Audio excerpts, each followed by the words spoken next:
morning, eminent chairperson, speakers and everyone present here. I, Priya Kumari from Amity Law School, along with my co-author Purnima Singh, are here to present a paper on the title Prevention of Conflicts Through Art and Culture. In the 21st century, peace is more important than no war. Peace is when people are able to resolve their conflicts without violence and work together to improve the quality of their lives. Peace has been and remains a permanent ideal and aspiration as well as a right and a duty. However, in a fast-paced, interconnected world, peace is at risk. While world wars are becoming a thing of the past, violence, civil strife and conflict continue to define the lives of millions. Today, all conflicts are and must be a concern of all, since in our globalized world, a conflict anywhere can generate a conflict everywhere.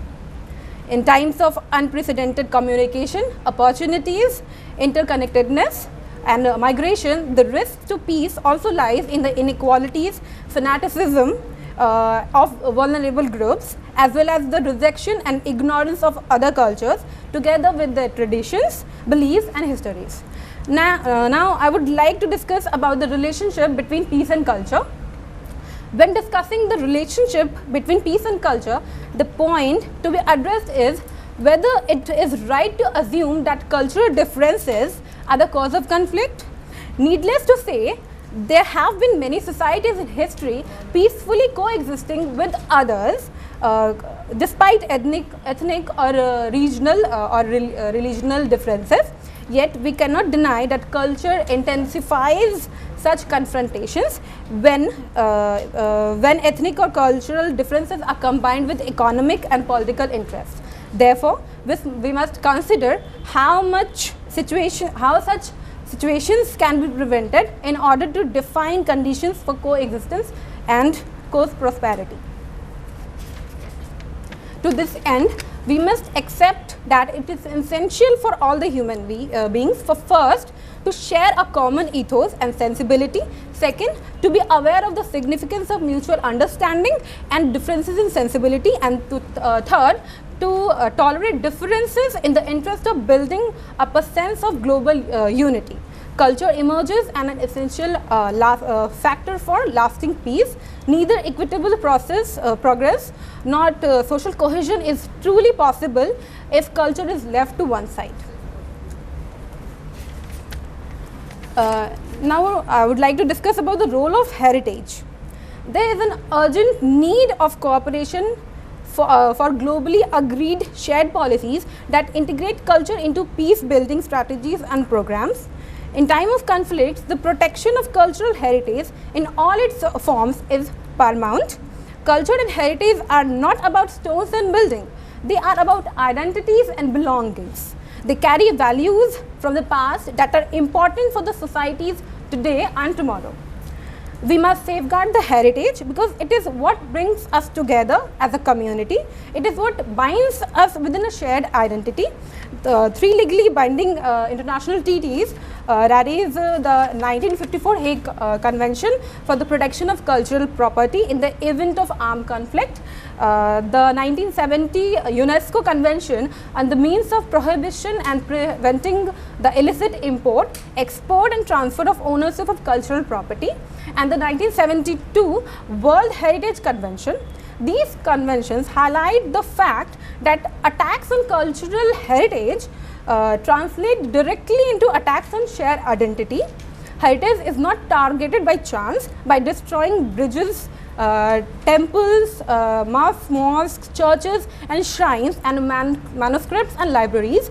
The attackers aim to break both the connection to the past and the projection into the future of the attacked communities.